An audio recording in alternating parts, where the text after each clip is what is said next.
अस्सलाम वालेकुम नाज़रीन, मेरा नाम अली हैदर है और आपका शुक्रगुजार हूं कि आपने मेरी ये वीडियो देखने के लिए वक्त निकाला।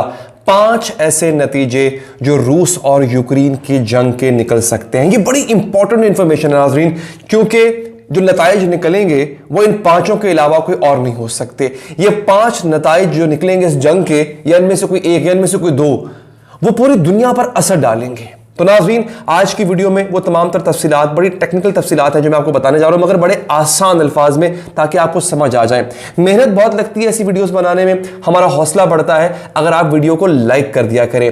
कुछ नहीं मांगते आपसे और सिवाय एक लाइक के बटन के, इसको दबा दें, इससे हमारी हौसला अफजाई होती है। तो नाज़रीन, पहला नतीजा क्या निकलेगा रूस और यूक्रेन की जंग का? पहला नतीजा यह मुमकिन तौर पर निकल सकता है कि यह एक कलील मुद्दती जंग हो सकती है, एक छोटे टाइम ड्यूरेशन की जंग।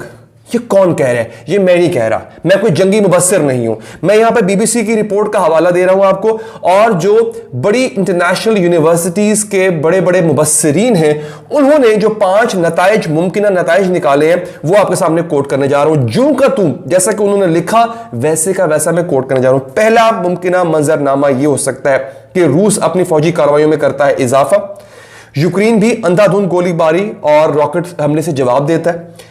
एक अब तक जो है वो अहम किरदार करने वाली रूसी फजाइया तबाहकुन फजाई हमले करती है, इतने हमले करती है कि यूक्रेन में बड़े पैमाने पर तबाही होती है। यूक्रेन में साइबर हमले शुरू हो जाते हैं जो कि यूक्रेन के अहम इंफ्रास्ट्रक्चर को मफलूज करके रख देते हैं।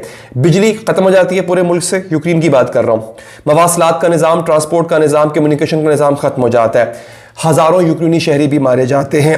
सख्त और दलेराना मज़ाहमत के बावजूद काइव, जो कि दारुल हुकूमत है यूक्रेन का, उस पर कब्जा हो जाता है और यूक्रेनी हुकूमत में मास्को नवाज यानी रूस नवाज गवर्नमेंट को इंस्टॉल कर दिया जाता है। ठीक है जी।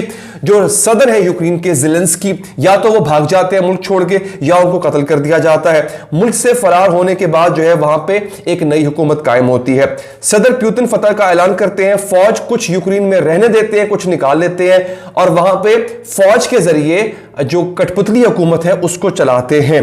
अच्छा, अब होता यह है कि यूक्रेनी जो पनाह गुज़ीन है वो मगरिब की तरफ नकल मकानी करते रहते हैं, और वहां पर जो है वो यूक्रेन का भी बेलारूस की तरह मॉस्को की जेली या हिमायती रियासत के तौर पर शुमार किया जाने लगता है। एक सिनारियो ये है, समझिए आप, कि कलील मुद्दती जंग होती है, उसमें रूस की हुकूमत का धड़न तख्ता हो जाता है। आगे बढ़े।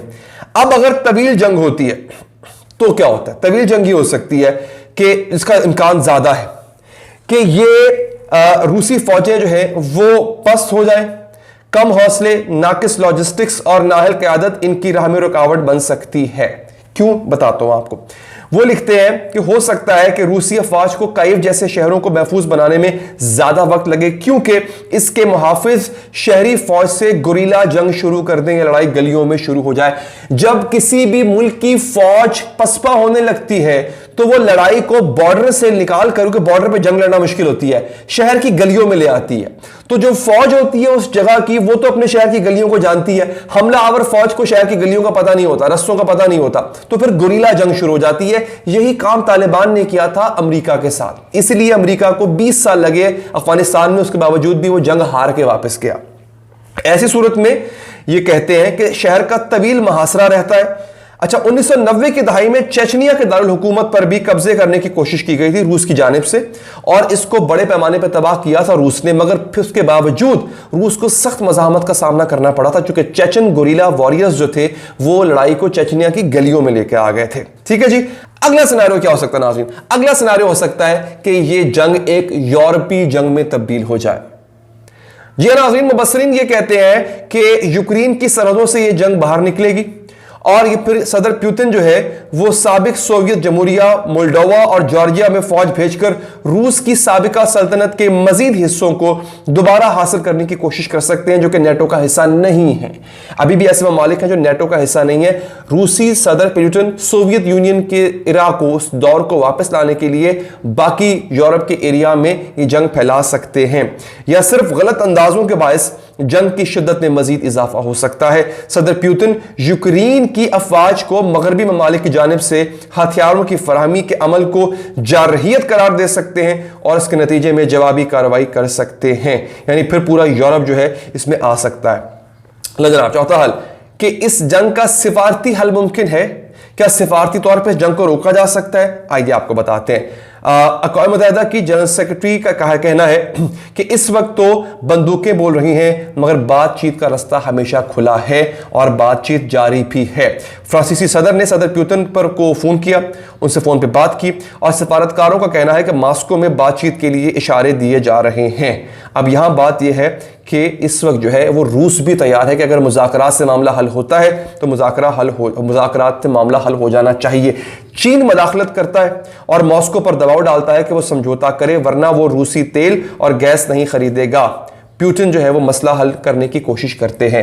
ये तभी मुमकिन है नाजरीन, सफारती हल, अगर चीन दबाव डाले, क्योंकि इस वक्त रूस से ना अमेरिका गैस खरीद रहा है। रूस की मईशत की रीढ़ की हड्डी है कि वो दूसरे ममालिक को गैस बेचता है अपनी। ना अमेरिका गैस खरीद रहा है, ना यूरोप गैस खरीदेगा इससे। वाहिद जो खरीदार है रूसी गैस का वो है चीन, और सबसे बड़ा खरीदार। अगर चीन गैस खरीदने से रोक देता है तो फिर रूस को बहुत बड़ा धचका लगेगा। लिहाजा चीन की बात मानना रूस के लिए जरूरी है। ठीक है जनाब, आखिरी हल जो कि बड़ा मुश्किल हल है वो ये है कि पुतिन को निकाल दिया जाए, पुतिन सदर न रहे। आप सोच रहे होंगे ये कैसे मुमकिन है कि पुतिन सदर न रहे? जी हाँ, ये मुमकिन इस तरह से है नाजरीन कि इस वक्त पूरा यूरोप और अमेरिका वो रूस पे लगा चुके हैं पाबंदियां, और पाबंदियां आगे मजीद सख्त होने जा रही हैं। जब पाबंदियां सख्त होंगी तो रूसी मईशत जो कि अच्छी चल रही है माशाल्लाह से, वो उसका भट्ठा बैठ जाएगा। जब उसका भट्ठा बैठेगा, रूसी अवाम उनकी मईशत तंग होगी, उनको खाने के लाले पड़ेंगे, तो फिर सदर पुतिन के खिलाफ एक रिजेंटमेंट जागेगी, सदर पुतिन के खिलाफ नफरत जागेगी कि भाई तुम्हें यह पंगा लेने की जरूरत क्या थी? जब ऑलरेडी इतनी बड़ी ताकत हो तो एक छोटे से मुल्क यूक्रेन पर तुम्हें धावा बोलने की जरूरत क्या थी? तो रूसी सदर के खिलाफ जज्बात उभरेंगे और हो सकता है कि वहां पे अवामी रद्द अमल आए और रूसी सदर को निकाल दिया जाए। लेकिन कहा यह जा रहा है मुबस्सिरीन की तरफ से कि इसके इम्कानात बहुत कम है। नतीजा नाज़रीन इसका यह है कि इन पांचों में से एक या दो इसके हल हो सकते हैं, लेकिन इन पांचों के अलावा इसका कोई छठा हल नहीं है। तो मैंने उम्मीद करता हूं कि आपको ये वीडियो पसंद आई होगी। काफ़ी मेहनत से बनाई जाती है, काफ़ी मेहनत से रिसर्च की जाती है नाज़रीन। अच्छा तब लगेगा जब आप वीडियो को लाइक करेंगे। लाइक कीजिए, सब्सक्राइब का बटन दबाइए। मुझे दीजिए इजाज़त, अल्लाह ने के बाद।